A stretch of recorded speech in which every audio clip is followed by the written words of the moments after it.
Welcome, everyone. Join us as we impart a special seed to you, a sermon for each and every day. Leavened with Jesus. Matthew 13:33 says, Another parable spake he unto them, The kingdom of heaven is like unto leaven, which a woman took, and hid in 3 measures of meal, till the whole was leavened.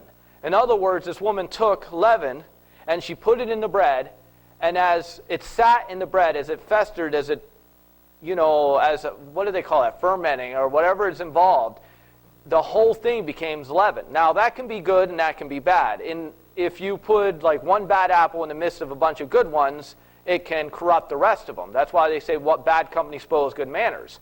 But Jesus was saying it can work the other way. As you take His word, you take His nature, you take His character, you take who He is, and you put it into your life, it can take control of every facet and form of your life. Ephesians 3:16-20 says that He would grant you, according to the riches of His glory, to be strengthened with might by His Spirit in the inner man. He says that Christ, His nature, His character, His grace, who He is, will strengthen you, that you would become strong in Him. He says that Christ may live in your hearts by faith. Or you could say that Christ may leaven your heart, your mind, all that you are by faith. That ye being rooted and grounded in love. Rooted and grounded in love He has for us, but in loving Him in return. He says, if you are leavened with Christ, if you are filled with Christ, if Christ is living in you, if you're rooted and grounded in loving Him and Him loving you, He says you will be able to, may be able to comprehend with all saints what is the breadth, the length, the depth, and the height. In other words, you'll know what God's will is for your life. You'll know what God's nature is. You'll know what He cares about, what He hates, what He loves. You'll know how to reach others for Him. And He says, and to know the love of Christ which passeth knowledge, that ye might be filled with all the fullness of God. He says you will be so full of Him that people won't be seeing anything else. You will know Him.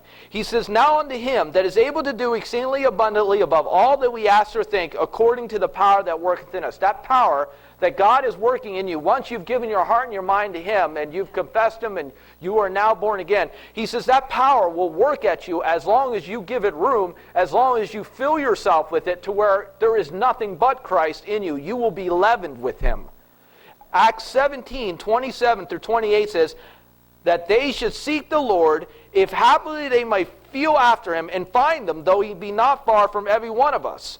For in Him we live, move, and have our being, as certain also of your own poets have said, for we are also His offspring. He says, if you want this, He says, if you seek Him, you'll find Him, because He's not far from any of us. It's like this woman with the leaven of bread. That bread was kind of worthless by itself until she put the leaven in, and all of a sudden it was raised up to be this good-tasting, fresh, enlarging thing. And without God, we are like flour and everything. We're just sitting there, and we're like a hard lump. We're kind of worthless for pretty much anything. We might be hardtack. There might get a little bit of nutrients from us, like the military back maybe during certain times when they didn't have food, a lot of rations, they would make hardtack. It wasn't something very palatable. It wasn't something very nutritious.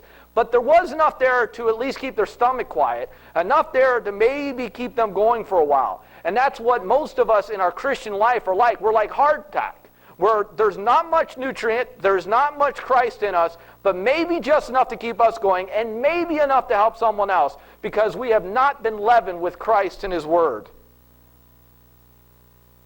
John 15:4-7 says, Abide in me, and I in you. As the branch cannot bear fruit of itself, except it live, dwell, remain, and continue in the vine, no more can you, except you abide in me. I am the vine, ye are the branches. He that liveth and dwelleth in me, and I live and dwell in him, the same bringeth forth much fruit, for without me you can do nothing. He says, if you're living by me, if you're trusting in me, you're hoping in me, and I am in your heart by faith, and my word is in your heart and your mind, He says, you will produce much fruit, for without me you can do nothing. If a man lives, dwells, is not saturated, is not leavened in me, he is cast forth as a branch, as a worthless thing, as a cracker that's gone stale. And He says, and it's withered, it dies. And he says, men gather them up and cast them into the fire, and they are burned. And we've seen that in our own lives when we're not really after God like we should.